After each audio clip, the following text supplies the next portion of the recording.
warahmatullahi wabarakatuh. Selamat siang. Pertama-tama terima kasih. Saya manggilnya biasanya sih Mas dan Mbak-mbak yang ada di sini, karena ini adalah kawan dekat semua, sahabat lama bahkan. Karena di sini hampir semuanya penulis cerpen yang hadir di sini. Karya-karyanya masih abadi sampai sekarang dan masih terus berkarya. Ini di depan Mbak Linda Gali, penyair. Terima kasih banyak sudah datang, Mas Akbar Faisal. Kagok manggilnya Mas Akbar biasanya, soalnya ini kawan lama juga. Kalau tadi Mbak Prim menyebut saya Bu Ana, Mbak Prim di sini nggak bermaksud itu ya. Kalau di kantor ya,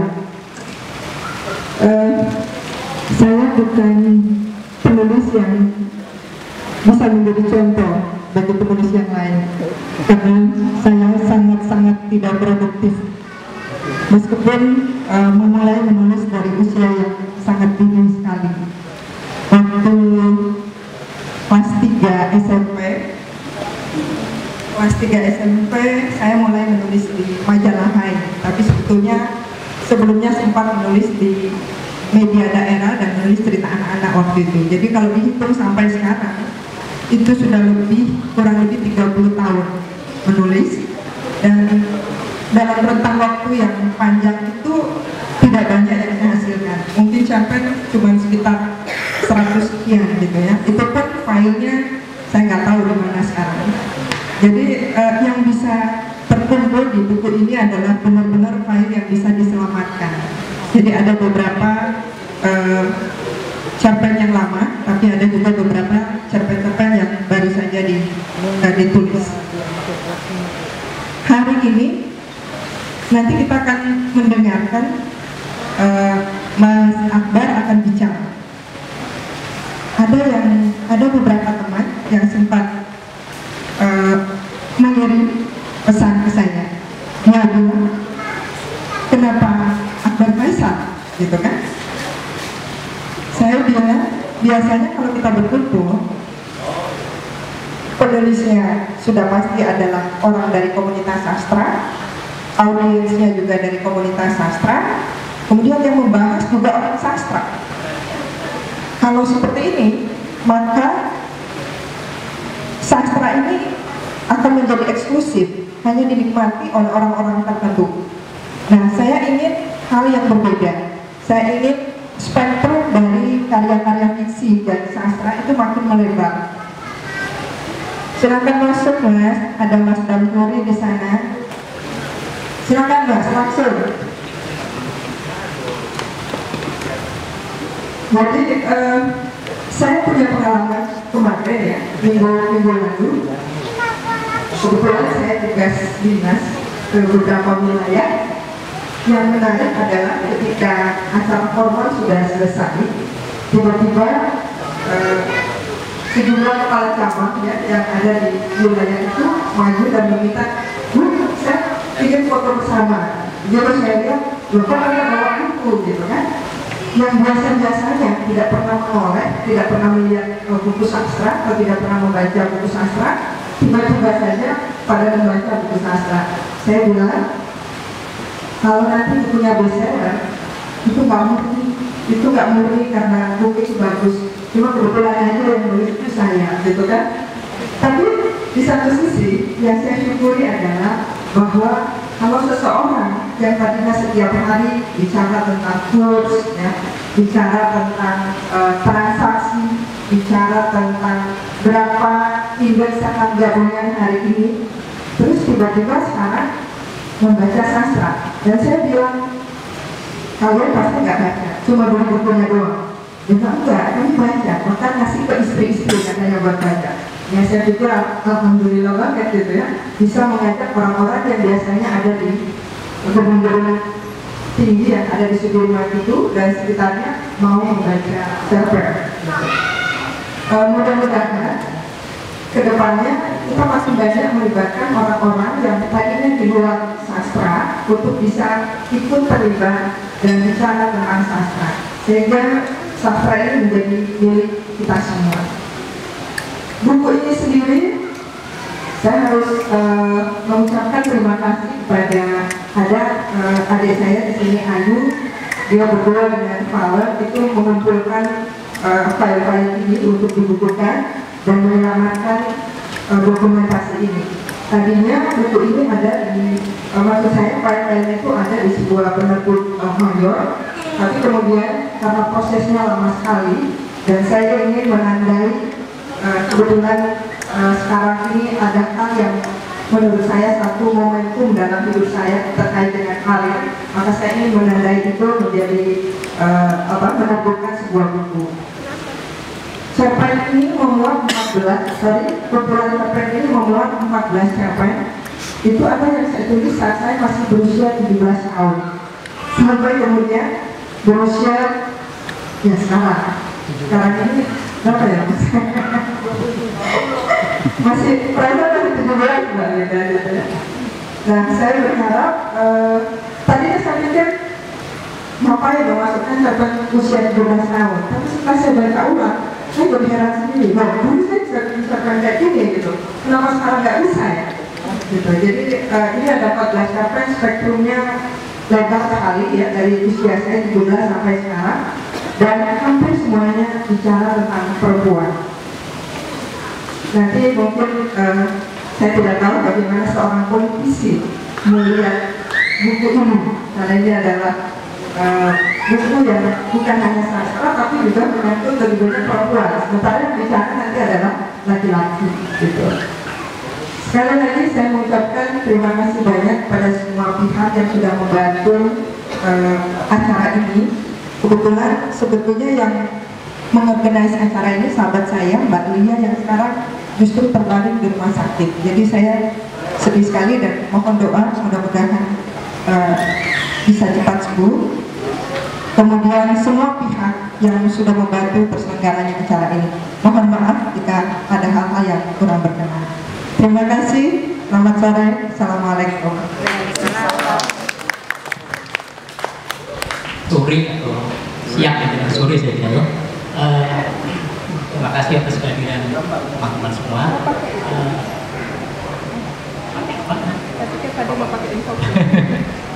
Ya. Seperti yang dikatakan oleh Saibul Hajat, saya manggilnya Nana dari tahun 86 gitu ya, bahwa memang sore ini sebenarnya bukan semata akan diskusi sastra. Ngapain ya kita sibuk diskusi sastra di tempat yang begitu indah? Saya juga heran kenapa memilih di tempat ini, sampai Mbak Nina jadi biasa nggak itu.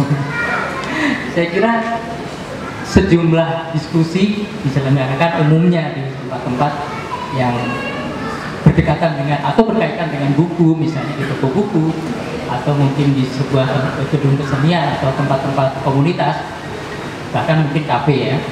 Tapi ini di tempat yang selayaknya kita justru berakhir pekan di sini. Ya memang ini akhir pekan.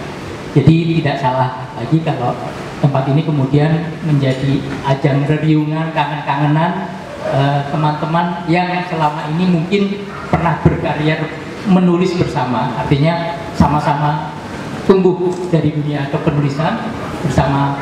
Dulu namanya Riana Mustami. Jadi ini anak khianat ya, tiba-tiba Ana Mustami di ruangan yang enak ini saya kira. Nah, satu hal lagi yang berbeda tadi yang diundang adalah Mas Faisal, Akbar Faisal. Saya juga baru sekali ini bertemu, tapi tentu saja profilnya sering terlihat ya di beberapa tempat. Nah, saya tidak tahu Mas Akbar ini mau bicara apa, tapi saya kira kalau beliau juga pernah menulis, saya akan sedikit bacakan profilnya.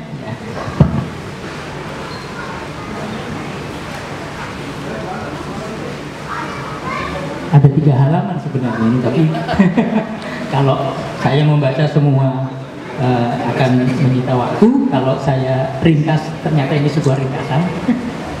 Tapi paling tidak begini, jadi dengan kelahiran tahun 68 ini memang sebaya dengan sang pengarang dan Ana Mustamin, sama-sama juga lahir di Makassar dan tumbuh di sana sampai berkarir awal juga di sana menjadi apa namanya jadi waktu kuliah dan sekolah itu aktif di organisasi sampai kemudian berkarir di keredaksian, dan ini setelah tahun 91 berakhir di melancong atau berhijrah ke Jawa, kemudian berkarir di politik. Jadi mulai dulu mungkin nanti Mas Akbar cerita sendiri, tapi paling tidak ada 3 partai ya yang sudah mulai dari Partai Demokrat, kemudian lalu sekarang di Nasdem. Untuk tidak berpanjang kata, pasti akan merindukan teman-teman ini yang kebetulan memang bergelut di sastra, kepingin tahu apa sih sudut pandang yang dilihat oleh Mas Akbar ini mengenai karya-karya Ana Mustamin, perempuan. Silakan Mas. Baik, bismillahirrahmanirrahim. Assalamualaikum warahmatullahi wabarakatuh. Selamat sore. Tadi sudah dijawab sama bilang Ana saja ya. Saya mengenalmu sekitar 30 tahun yang lalu, jadi kikuk nantinya. Pernah sama-sama di sebuah media gitu. Tapi sekaligus juga ingin menyampaikan ucapan selamat ya Ana ya, sudah menjadi direksi. Dan ketika saya berbicara tentang stamina, maka saya juga berbicara tentang rentang waktu. Tidak mudah bagi seorang profesional, direksi levelnya, untuk kemudian masih bisa menulis dengan liukan bahasa seperti yang saya tulis pada catatan kecil saya ketika diminta oleh Ana. Sekali lagi selamat. Saya sebenarnya tidak terlalu apa ya dengan komunitas ini. Saya cuma bisa bilang Ana jangan berkecil hati kalau yang hadir di sini cuma 50 orang.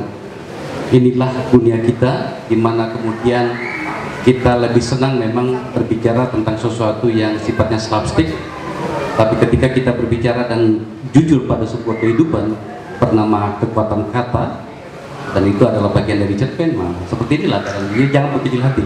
Tapi setidaknya saya bawa ke sini istri saya dengan 2 anak saya. Anak saya yang perempuan ini sedang menulis novel kelas 1 SMP. Cuman saya nggak paham karena dia pakai bahasa Inggris. Ya, kemudian yang kecil itu yang nomor 3 agak kesulitan dia menulis sampai harus ditegur karena sampai sekarang masih ada tugasnya belum selesai. Saya bawa istri saya juga. Penting bagi saya untuk membawanya ke sini karena pada bagian tertentu dari ayahnya yang politisi, yang setiap hari Anda lihat marah-marah di televisi dan kritikan kritik diri, adalah sebenarnya komunitas dari sastra. Sejujurnya saya tidak terlalu paham Ana apa yang diinginkan dariku untuk berbicara tentang karyamu. Tetapi saya ingin mengatakan begini. Pertama, karena saya mengenalmu secara detil, maka pertama saya berbicara tentang stamina. Saya membaca novel, boleh pinjam Pak Dinda? Bukunya Bapak? Ya. Makasih ya. Saya membaca ini ternyata ada yang ditulis pada tahun 1988. Pada saat itu Ana Mustamin sedang genit-genitnya menulis.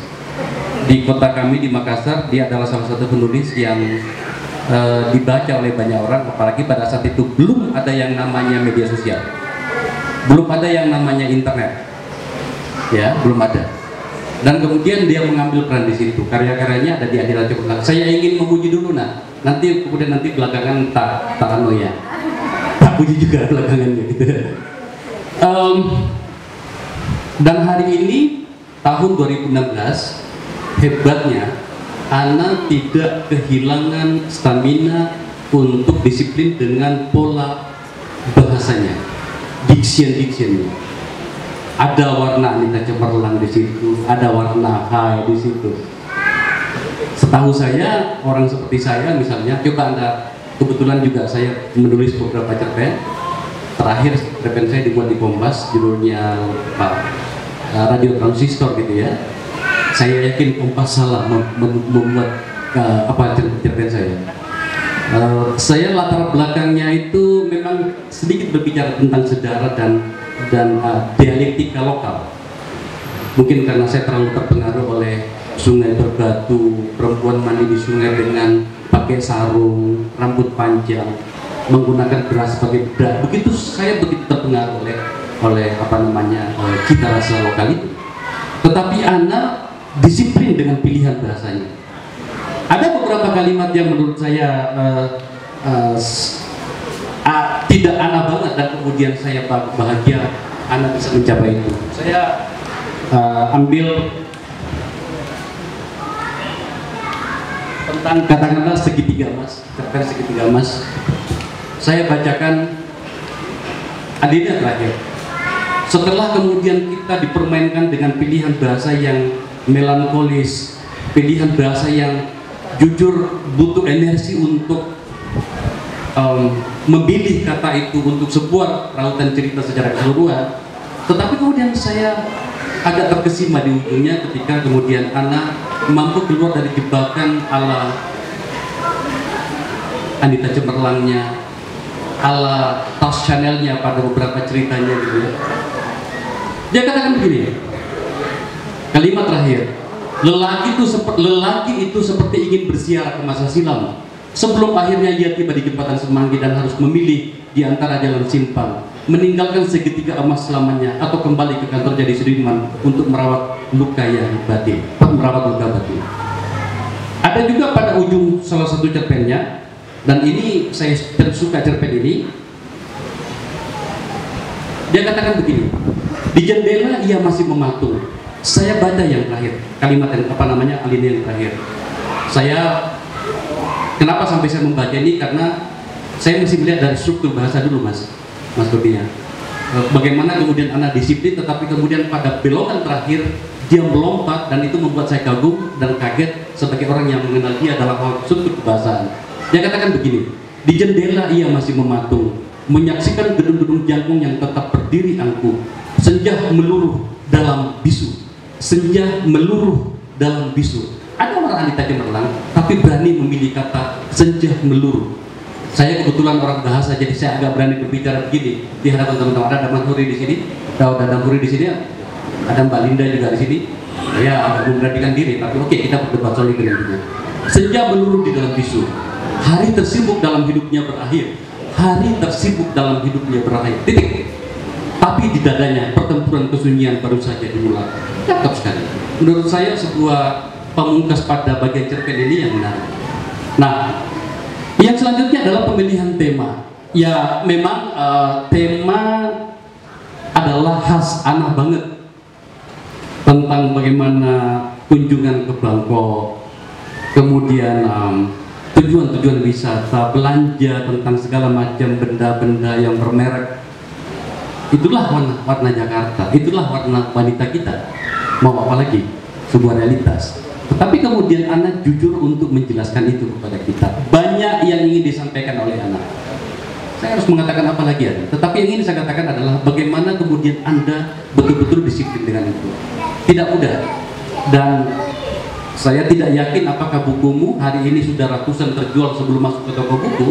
Itu apakah orang masih membacanya atau mau membelinya ketika kau berubah gaya? Nah, menurut saya setiap orang membutuhkan sebuah brand, dan inilah brand. Dan untuk itu menurut saya Anda layak mendapatkan bintang di sini, Anda layak mendapatkan penghargaan di sini. Saya tentu saja tidak bisa menjelaskan satu demi satu tentang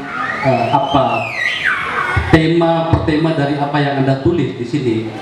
Yang saya bisa menjelaskan dan share di sini adalah bagaimana Ana mampu tegak lurus dengan dirinya sendiri. Itu penting menurut saya.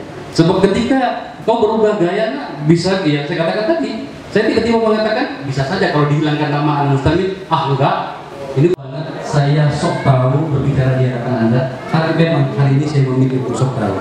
Setidaknya kemudian bisa mengasah memori saya kembali, dan kemudian bisa menemukan kembali kalimat-kalimat diction atau kata yang bisa membuat warna saya di parlemen, karena saya memilih untuk menjadi politisi hari ini, tidak kemudian ikut-ikutan memindahkan kebun binatang Ragunan ke ruang konstitusi kita. sejujurnya saya sangat terganggu dengan itu. Persoalannya adalah ketika kemudian saya dengan gaya saya yang memang sudah seperti ini, tiba-tiba orang mengatakan ini, ah sok sastra lu, ah sok senil, ya inilah yang terjadi dan tidak apa-apa. Saya bahkan ingin mengatakan sesuatu di sini sebagai penutup sambil mundur dari diskusi pertama ini adalah betapa saya menderita sekarang sebagai politisi karena tiba-tiba saya kehilangan waktu dan kemampuan untuk kembali menemukan kosakata yang bisa saya rakit kembali menjadi sebuah karya sastra. Saya tidak tahu bagaimana kemudian kelelahan itu begitu mempengaruhi perjalanan hari-hari saya. Ada beberapa cerpen yang saya mencoba tulis dan kemudian hanya sampai pada alinea ketiga atau kedelapan. Bertahun-tahun tidak bisa saya lanjutkan. Sebuah rancangan novel yang saya rancang sekitar 8 tahun yang lalu juga sampai sekarang tidak bisa selesai. Maka kemudian saya tiba-tiba ingat seorang Václav Havel, mantan presiden Czechoslovakia, ketika atas nama konstitusi tidak boleh lagi menjadi presiden, dia meminta pada presiden berikutnya dan mengatakan begini, kepada presiden berikutnya tolong penjarakan saya supaya saya kembali bisa kreatif dan menulis novel. Wabillahi taufiq wal hidayah. Assalamualaikum warahmatullahi wabarakatuh. Waalaikumsalam warahmatullahi wabarakatuh. Memang berbeda. Teman-temannya teman yang bicara tapi tidak disebut pakar politik. Saya kira bisa disaringkan ya tadi itu yang sebelum sampai di sini seperti apa yang dikatakan Mas Akbar terakhir. Ya, bahwa rutinitas itu membunuh imajinasi. Saya kira begitu ya. Jadi yang disampaikan tadi menemukan kosakata yang tepat untuk menulis atau mungkin mengembangkan diksi-diksi yang bagus. Bagaimana? Padahal sudah tiap hari Minggu loh membaca Kompas, membaca cerpen di Kompas maksudnya. Tapi mungkin itu tadi bahwa setelah hari yang tersibuk selesai, pertempuran kesunyian dimulai. Saya kira itu ya. Loh cocok ini.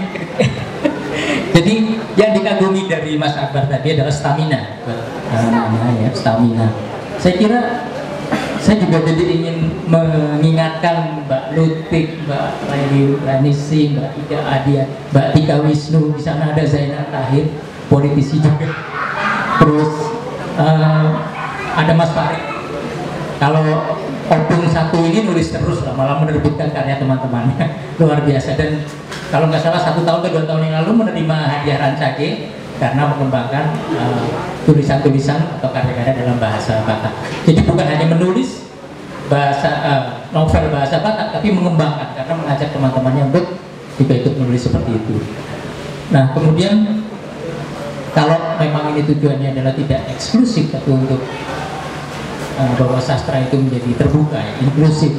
Sebenarnya saya ingat bahwa Mbak Beginda Gunawan, Rahasiano Revalina itu kalau tidak salah diluncurkan di gedung MPR. Oh, perpustakaan ya. Itu mungkin arahnya ke sana ya. Suatu saat mungkin bagus juga kalau tawaran. Kalau perpustakaan sudah baru. Kenapa? Kalau perpustakaan sudah yang baru nanti. Benar. Nah, tinggal kita mengharapkan lah bagaimana supaya presiden kita juga membaca sastra. Terus kemudian risetnya itu luar biasa ya. Walaupun riset kecil-kecilan dan mungkin juga diambil dari sumber-sumber yang dipertanggungjawabkan, tapi kita patut berbangga. Memang ada gini, Mas Akbar. Jadi bagaimanapun kita harus mengerti pasar, strategi pasar.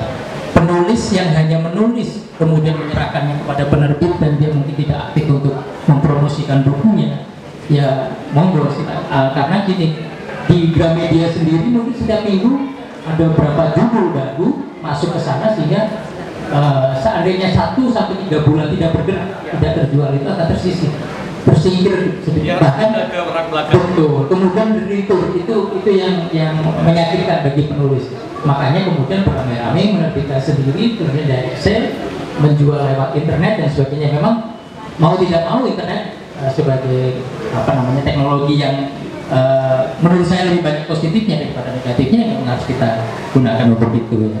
Nah, seperti yang saya ketahui bahwa misalnya Asma Nadia sebagai motor dari Forum Lingkapena bersama kakaknya ya, Elvita Rosa itu, dia tahu persis bahwa dia mencetak 5.000 itu habis dalam pekan pertama, karena Forum Lingkapena anggotanya lebih dari 5.000 dan itu sangat percaya. Artinya begitu fans yang sangat gila lah gitu. Jadi kalau begitu terbit pasti akan habis. Jadi pasti akan langsung cetakan kedua. Nah, formula untuk membuat komunitas seperti ini memang mau tidak mau dijalani oleh mereka dan mungkin orang-orang yang cerdas lainnya ya, ada penulis yang cerdas lain. Ini untuk bagaimana dia bisa sebenarnya bukan hanya untuk mendapatkan uang sih, tetapi bahwa dari sini akan mazhab Asma Nadia itu akan ada di mana-mana. Bahkan kan Helby kemudian melatih ibu-ibu di Hongkong untuk menulis dan sebagainya gitu. Nah, saya kira kalau tadi bukan tawaran ini, maksudnya ada wacana bahwa perlukah anggota DPR untuk belajar. Saya kira nggak ada waktu kan orang sampai sidang aja kemudian setidaknya belajar berbicara gitu loh. Yang santun ya. Bicara yang maksud saya gini, fokus dan jujur aja sih sebenarnya. Kalau itu sudah bisa mereka lakukan, sebenarnya kita sangat hormat lah ya kepada mereka. Nah, saya kira Ini Mas, ya. Gini loh, maksud saya gini, tentu saja waktu terbatas bagi kami ya. Anda bisa membayangkan kalau kami lagi membahas undang-undang, sekarang ini saya terlibat pembahasan undang-undang terorisme ya. Itu dari pagi sampai pagi. Makanya anak-anak itu sering protes. Tapi setidaknya apa ya? Tolong teman-teman pikirkanlah bagaimana kemudian seorang politisi memilih dan mengatakan sebuah kata. Dan kalau orang sastra itu beda kan anunya Mas, apa namanya itu teknik ucapnya. Di parlemen Anda bisa lihat di televisi kan, berbeda dengan di luar negeri misalnya, di negara-negara dengan kualitas demokrasinya yang kuat. Mereka bisa mengatakan mohon maaf, saya mungkin tidak berada pada ruang itu. Tetapi di sini bilang kampungan kok. Nah, beda kan? Iya, sama-sama penolakan gitu. Nah, itu yang saya maksud. Atau barangkali mengatakan ketika kita sudah terganggu dengan ucapan seseorang, saya menjaga betul diri saya di televisi misalnya. Nah, orang menghina saya cuma mengatakan saya mohon maaf, tak mampu untuk melayani Anda. Tapi kalau politisi yang lain yang kebetulan barangkali terlalu banyak waktunya untuk berkelahi, dia bisa mengatakan awas ya, gua hajar anggota parlemen di ruang publik. Itu kan pengkhianatan. Nah, itu yang saya maksud sebenarnya. Nah, kalau misalnya karya-karya sastra sudah bisa dibaca oleh para politisi, kan luar biasa. Parlemen kita menjadi elegan, bahasa kita menjadi manusiawi, dan kemudian kita juga berkonstitusi jadi. Nah, itu sebenarnya mimpi saya. Oke. Bagi teman-teman yang ingin berfoto silakan nanti maju ke depan bergantian ya. Fotonya tengah-tengah untuk ada. Lupa diumumkan ada musik ya. Iya. Kita tahu tengah-tengahnya. Terima kasih. Untuk yang ingin foto, untuk yang pasti ada